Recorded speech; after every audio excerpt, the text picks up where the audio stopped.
Well, good afternoon and happy Sabbath to you all, brethren. We know the winter months can be long and hard, more so, of course, in some areas than in others.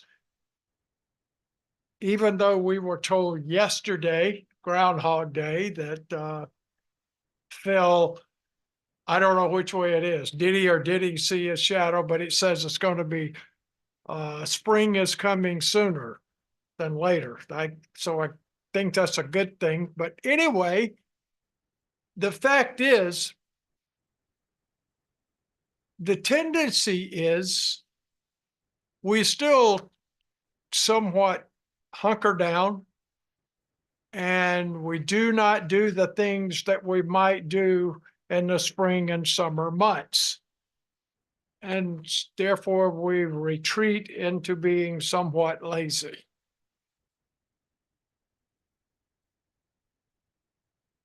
Brother, let me begin this sermon by asking all of us a question. What about our spiritual growth during this time of the year? I mean, do we get spiritually lazy during this time of the year, or do we continue to grow spiritually all year long? The point is, we obviously need to be growing spiritually all year long, because we cannot allow our spiritual growth to remain stagnant. We cannot reach a certain spiritual plateau and then simply stay there.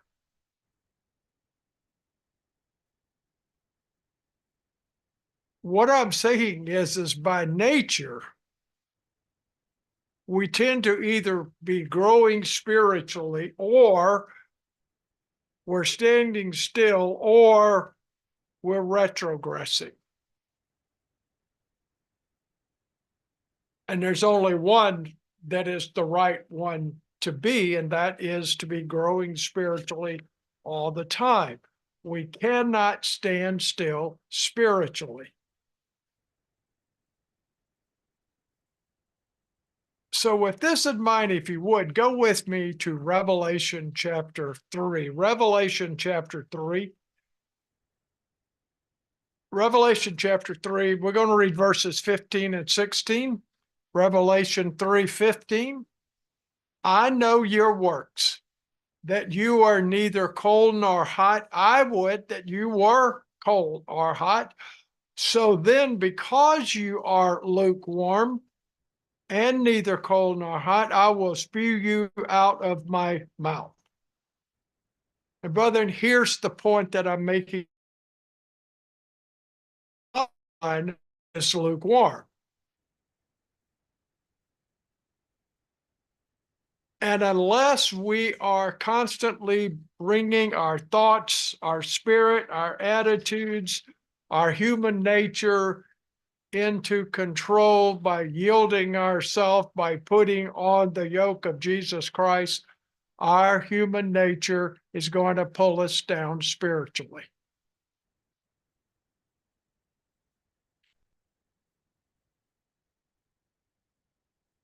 Our human nature, which we could simply call Adam's nature because we inherited it, we all have it from them, or really it's Satan's nature, is leaning toward what we choose, leaning toward his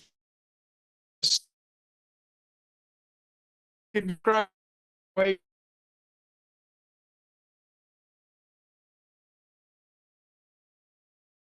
Natural human self, as we're told in Scripture, cannot please God. Romans 8, verse 8. So then they that are in the flesh cannot please God. So with this in mind, I'd like for us to take a look at some scriptures, some verses, different thoughts on this particular principle in the Word of God. So if you would, please go with me to 2 Corinthians chapter 10. 2 Corinthians chapter 10 and verse 5. We begin. 2 Corinthians 10 and verse 5. Casting down imaginations and every high thing that exalts itself against the knowledge of God, and bringing into captivity every thought to the obedience of Christ. Proverbs 16 and verse 32. We're going to read 3 or 4 of these different passages like this. Proverbs 16:32. He that is slow to anger is better than the mighty, and he that rules his spirit is better than he that takes a city. The next one is Proverbs 25 and verse 28. Proverbs 25:28. He that has no rule over his own spirit is like a city that is broken down and without walls. So we see scriptures contrast one another. But this one I want you to go to is in Matthew 11, verse 29 and 30. Matthew 11:29. Take my yoke upon you and lean of me and learn of me, for I am meek and lowly in heart, and you should find rest in your souls. Verse 30. For my yoke, or because my yoke is easy and my burden is light. And then I have one more in this context, and that's in Romans 7, verse 23. Romans 7:23. But I see another war in my members, warring against the law of my mind and bringing me into the captivity to the law of sin, which is in my members.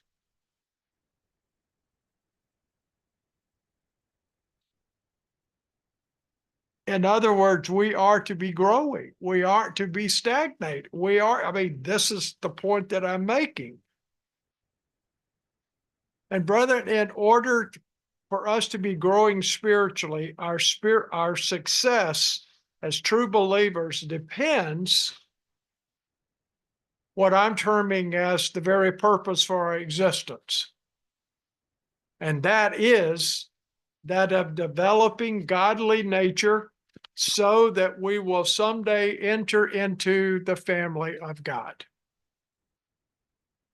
And continuously developing godly nature is an important key to real spiritual growth.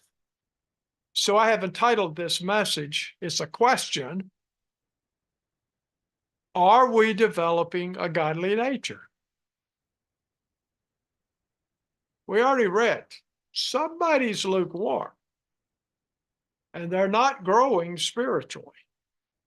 They're stagnant. Where are we? Are we? You can put your name, I can put my name there. Am I growing? Am I developing a spiritual godly nature? And the answer is either yes or no. And that's the point. So in this sermon today, I want us to take a look and to see some information about this important key in the life of every true believer. Are we growing? Yes or no? And so I have this as points, and to keep me on track, I've numbered them. So one very important aspect of godly nature is humility. And we recent sermon. And so we're not going to go back over the notes from that sermon, but if you can remember it, well, that's good. And go back and refresh that and bring it up into your mind. But the point is, brethren, Many fail to grow spiritually simply because they do not learn the lesson of true humility. As a result, their approach is in their spiritual lives is that of the natural human approach, that leaning toward pleasing the self. I will make the statement here that I know that I do find myself there too often. And if we're honest, I think we all can say that we all tend to.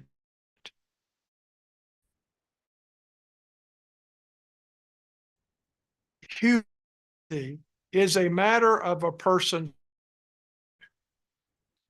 Humility is a matter of our attitude toward God. Humility is our attitude toward self, because that's the contrast. That is the contrast. Go with me to Colossians 3 and verse 12. Colossians 3 and verse 12. Put on, therefore, as the elect of God, holy and beloved. And so we're told we have a part in this. We are told that we're to put this on. And if you're stagnant, you're not putting it on. And if we're not spiritually growing, we're not putting it on. And if we're not putting it on, then we're not spiritually growing. So it says to put on bowels of mercy, put on tenderness, put on humbleness of mind. And he says, put on meekness and put on long suffering. Now, I added the words in, but that's what is implied by the scripture. We are instructed that we are to put on humbleness of mind. Or as the Amplified New Testament puts it, it says we are to put on a lowly opinion of ourself. It actually says of yourself.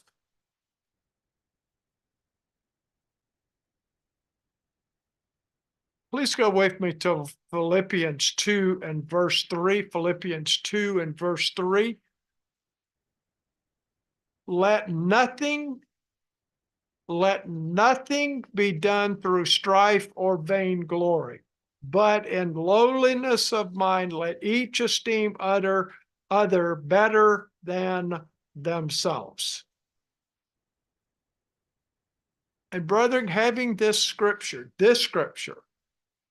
up in the forefront of our thinking in the contents of this particular sermon, developing a godly nature, not being stagnant, not being lukewarm, this is totally contrary to human nature. This is not the way we are by nature. We're not thinking about others. But in lowliness of mind, let others, let each esteem other better than themselves. Our human nature is, as we're leaning toward pleasing me. This verse tells us the very opposite. This is real spiritual growth. So I ask a question. What if, and I use if, what if every believer truly did this? I mean, what if every believer truly, really, and sincerely from the heart thought of others more so than themselves?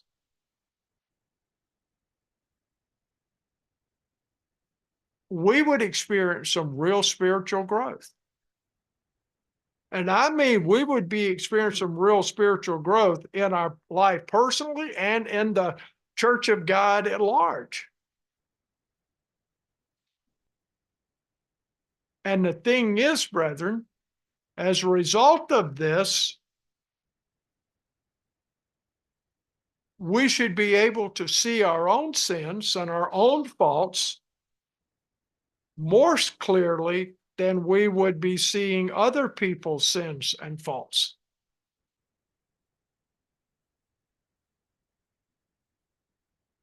And when we do this, our opinion of ourselves is lowered. I mean, we would be seeing ourselves as we see more of Jesus, because that's the way Jesus is.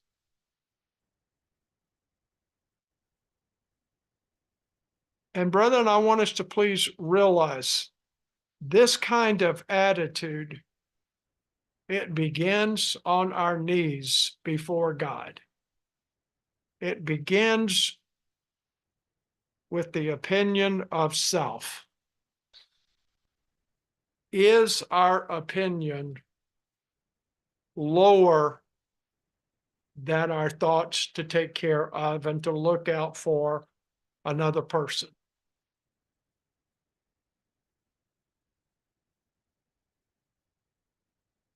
Please go with me to Romans chapter 12 and verse 3. Romans 12, verse 3.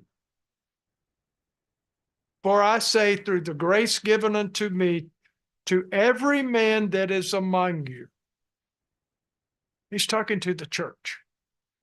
Not to think of himself more highly than he ought to think, but to think soberly, according as God has dealt to every man the measure of faith. We need to see ourselves as we really are.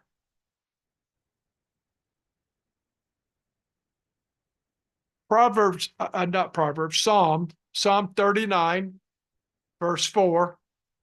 Psalm 39, verse 4. Lord, make me to know my end and the measure of my days, what it is, that I may know how frail I am. That's really looking at self. This is what David is asking for. Verse 5. Behold, you have made my days as a handbreadth, and my age is as nothing before you. Verily or truly, every man at his best state is altogether vanity. Selah. So we ask. We have to ask. Do I put your name there? Do we consider our best human state as being altogether vanity?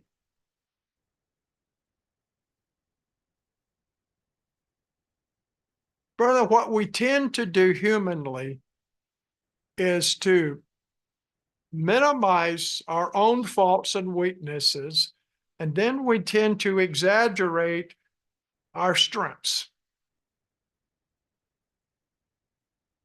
There needs to be a balance, obviously, of having true humility without going to the other extreme and depreciating ourselves. And what I mean by that is, woe is me, I'm not worthy of anything. That's not what God is wanting us to come to. But look at me, I can do all things. And we see this in our society where people are told, and this, I really don't like this when I see this commercials or ads or whatever people were saying. We need to tell our children that we can accomplish and they can do anything. And the answer is no, they can't. What if they don't have the mindset? What if they don't have the financial backing? What if they're just not smart enough? What if? And there's a whole lot of what ifs. It is a major discredit to children to tell them that they can accomplish, you can do anything. You can be president. No, they can't. Not every person can. Nor every person should be. So anyway, but that's another thing. I know that if we really stop and think about it, we would know that every man and woman of God they were all humble.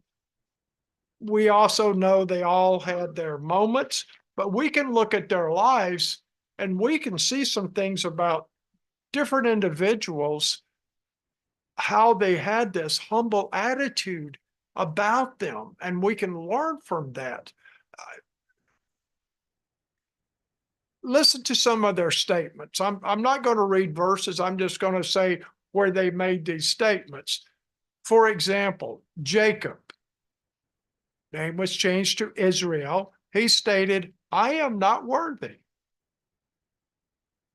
And you read this in Genesis 32 and verse 10. David asked the question, who am I? You know, now we know David went on and was a mighty warrior. We know that he was probably the greatest king in all of Israel. But he starts out, this is in 2 Samuel 7 and verse 18. Who am I? Paul, an obvious, awesome apostle, wrote more books of the New Testament. Paul considered himself, he said in Ephesians 3 and verse 8, I am less than the least of the saints. He said, I'm at the bottom of the barrel when you look at the saints, the true believers of God. And then in 1 Corinthians 15, verses 9 and 10, he said, I am not fit to be called an apostle.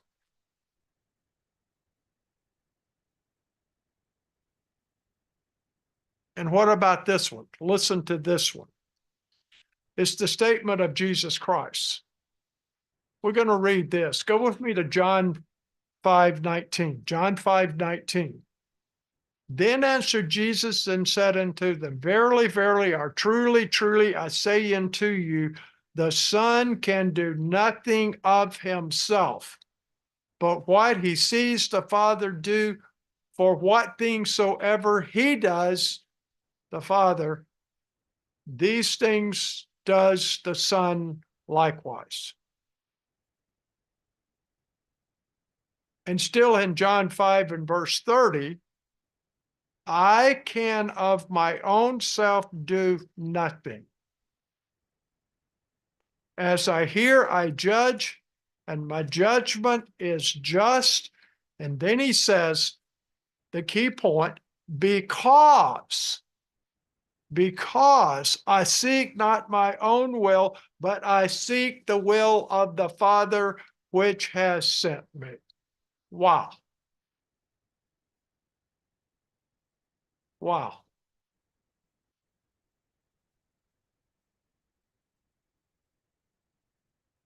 So I think another question that we need to ask ourselves is, how much less can we do of ourselves? And we also ask, how much more of a reason to be humble do we have to have?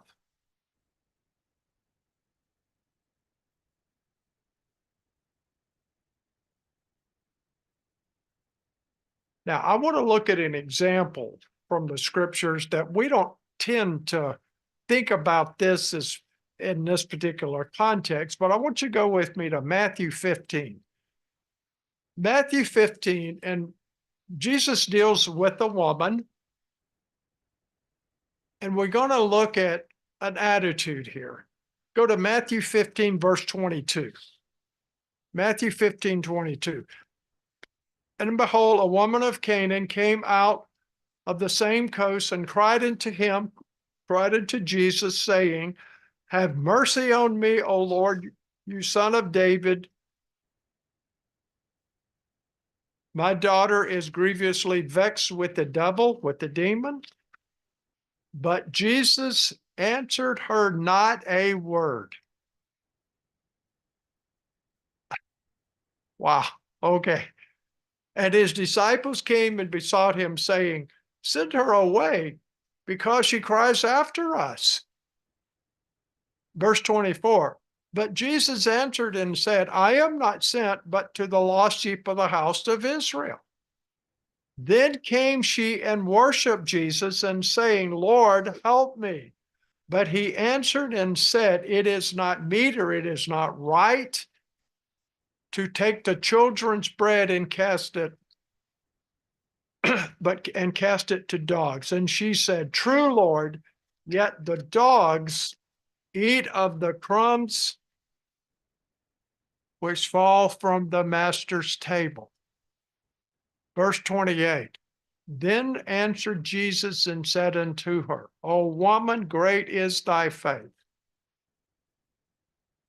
Be it unto you even as you will. And her daughter was made whole from that very hour. Wow. Now that's an interesting story if we just read it, what Jesus did. And he did. But I want us to notice some other things from this illustration.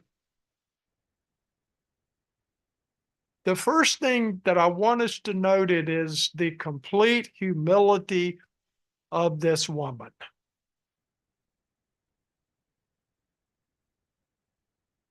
And as we look at this, I would like each one of us to ask ourselves, what if I were in this situation and had been first ignored?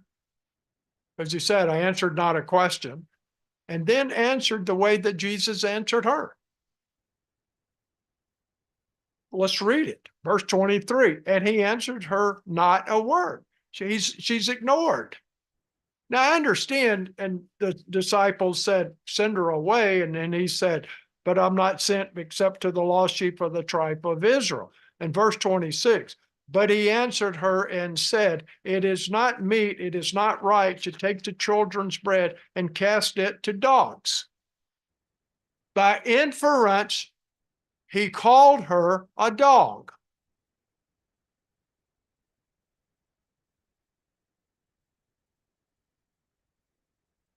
Now, I think it's good if each one of us would ask the question,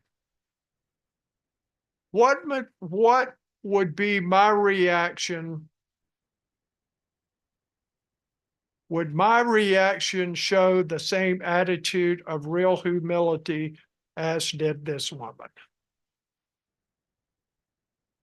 Verse 27, and she said, true, Lord, yet the dogs eat of the crumbs which fall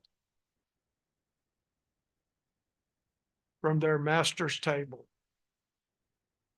Or would our attitude be a false concept of real self-importance? Because it's about me. Doesn't he know who I am?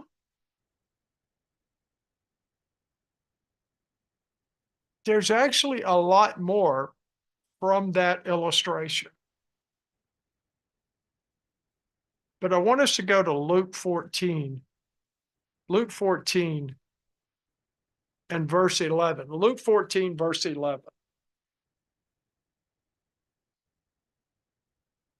For whosoever exalts himself shall be abased, and he that humbles himself shall be exalted. Brethren, please realize, we may not necessarily be exalted in this lifetime. God determines the time. Now, we actually do have in Scripture, we're actually told in Scripture that we will be exalted. And we're told that we're going to be exalted when we receive our reward at the return of Jesus Christ. That's what we're told. Revelation 22 and verse 12. Revelation 22, 12. And behold, I come quickly, and my reward is with me to give every man according as his work shall be. And here is a living principle for every one of us to think about.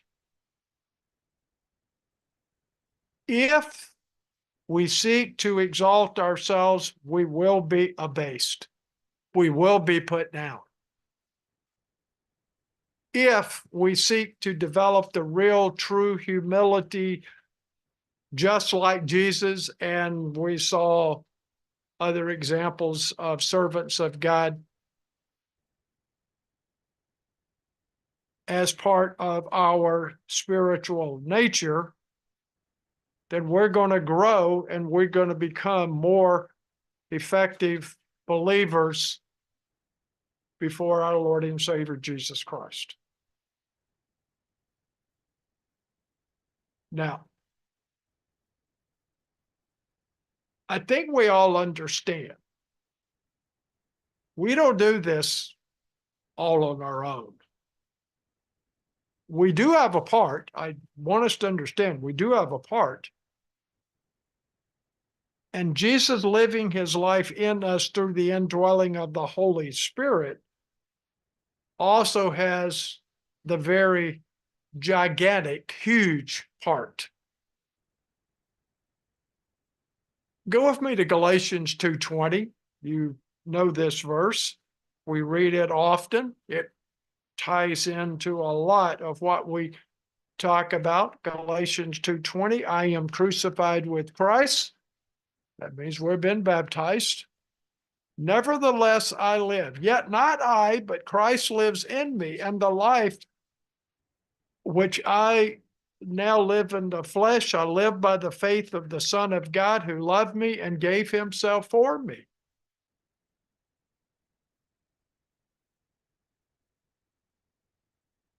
And brethren, the point I'm making and making the statement I just made and reading the verse I just read is that in every area of our lives, we are absolutely to look to God for his huge help, his total involvement in this whole process in our lives.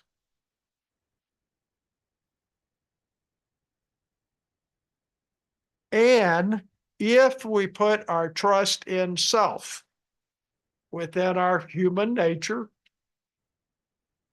in our abilities, we will utterly fail. Jeremiah 17:5. Jeremiah 17, verse 5.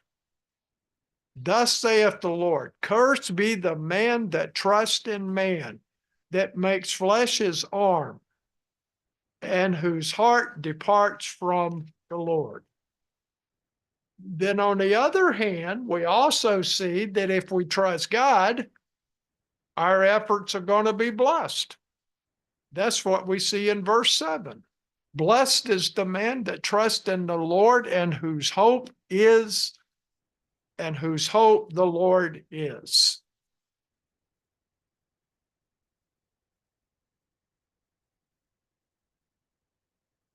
So what we're seeing is why I spent an entire sermon on true humility, and then I gave an entire sermon on the opposite side of it. We can see that it is absolutely necessary for spiritual growth. Okay, and another important basic principle that we also need to learn and put into practice in order to grow spiritually, to develop a godly nature. I'd like for us to see 4 points here. The first one is we are to stay close to God. Now, that really sounds simple, doesn't it? We are to put him first in our lives.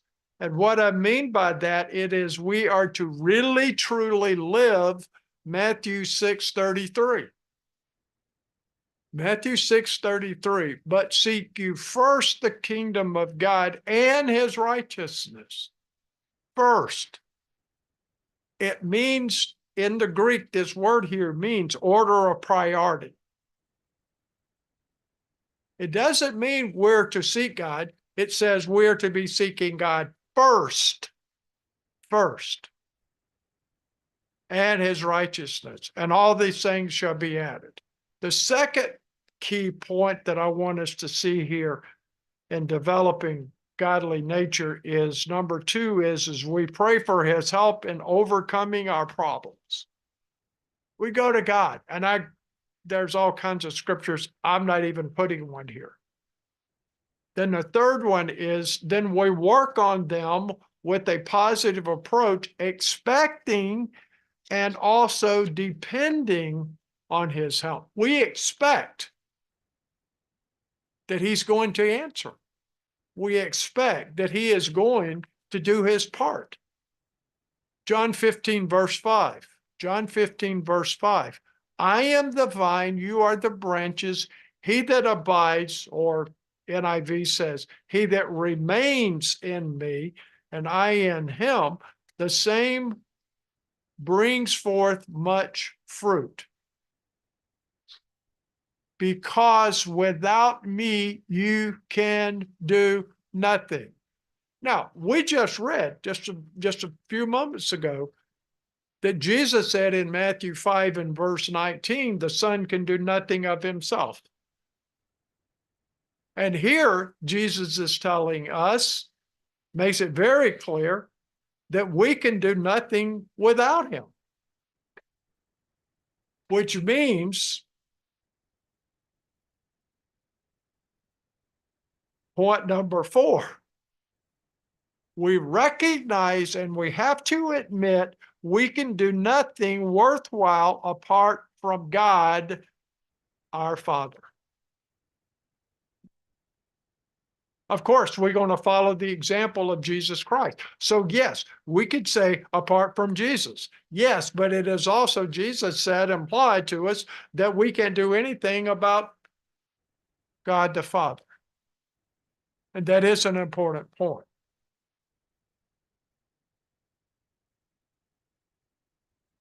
Now, I'd like for you to turn with me to the book of Zechariah. This is a very familiar scripture in the book, Zechariah 4, verse 6, Zechariah 4, verse 6.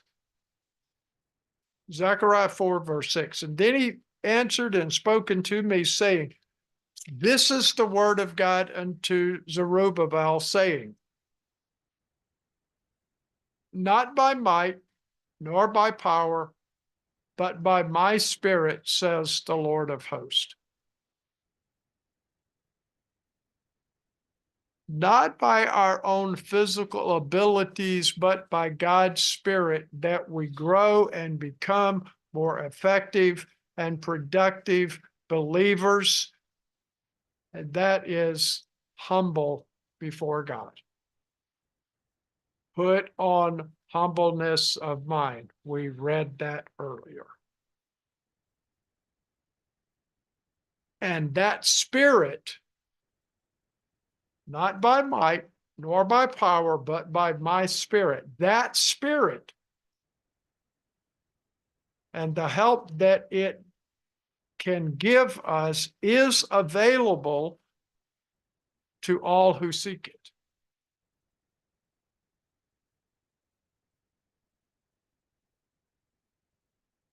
Revelation, I'm sorry, not Revelation. Luke 11, beginning in verse 9. Luke 11, verse 9. Now you know this. And I say unto you, ask and it shall be given unto you. This is when the disciples came to Jesus and said, teach us how to pray. Matthew 7:7 is where the corresponding example is, but this is in Luke. And it says, and it shall be given you. Seek and you shall find. Knocking it shall be opened unto you. Because everyone that asks receives, and he that seeks finds, and to him that knocks it shall be opened. Now, this is to the disciples, so this is to the church. Verse 11, if a son shall ask bread of any of you that is a father, will that father give that son a stone? Or if the son ask a fish, will the father give a fish unto him? Will he give him a serpent? And he answers all of this, of course not. He's showing a contrast. Of course a father's not going to do this. Or if he asks for an egg, will he offer him a scorpion? If you then, being evil, know how to give good gifts unto your children, how much more shall your heavenly Father give the Holy Spirit to them that ask him? So when we go back to those 4 points, and Jesus says, the third one, we can't do anything without him. And Jesus has already told us that he can't do anything except what the Father instructs him or tells him to do. He's by inference, he is by reference, he is telling us to look to the Father. And this verse just tells us, in the words of Jesus, that the help we need is given by the Holy Spirit. And how much more shall your heavenly Father give the Holy Spirit to them that ask him? So yes, Jesus is heavily involved in our lives, and the Father is heavily involved in our lives, that we can develop this godly nature, that to become like God the Father and like our older brother, Jesus Christ.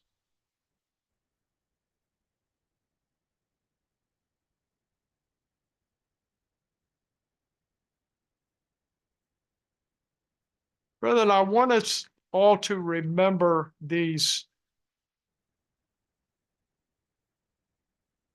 I think, very important living keys in seeking real spiritual growth, real humility, real divine nature of God, because when you boil it down, that really is what it is.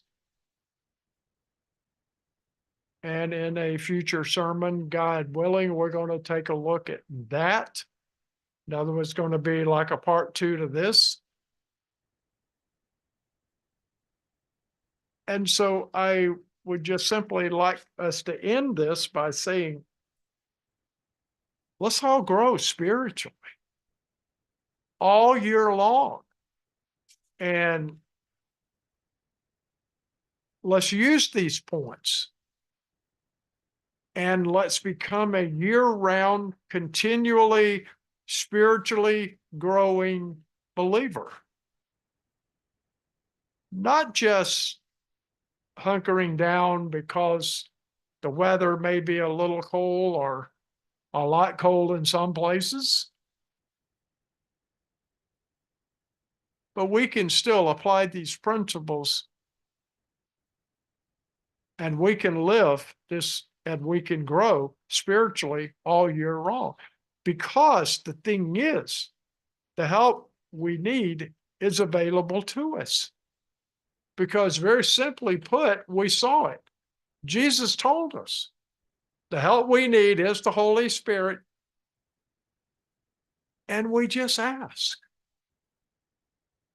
Now, we have to live it. We have to live it out. We can't just ask and, oh, I believe on Jesus, therefore I'm saved. No, we've got to believe on Jesus to be saved, but it entails a whole lot of how we live our life. And it also is simple as the help we need is receiving the Holy Spirit. And Jesus just told us in Luke 11, we ask for it. We knock, we seek, and we find, and it's going to be opened unto us. Our Father's going to give it to us. Yes, we have to be living that holy way of life. And so all of that is entailed. But the answer is very simple. The help is there. It is available to us. So let's use it, and let's grow spiritually all year long, developing a godly nature. The Aaronic blessing, the Lord spoke to Moses, saying, speaking to Aaron and to his son, saying, on this wise You shall bless the children of Israel, saying unto them, the Lord bless you and keep you. The Lord make his face shine upon you and be gracious unto you. The Lord lift up his countenance upon you and give you peace. And they shall put my name upon the children of Israel, and I will bless them. Oh, brother, how blessed we really, really are. Are we taking advantage of that blessing that is available to us? I hope so. Happy Sabbath. God bless you. And we love each one of you very, very much. God bless you all.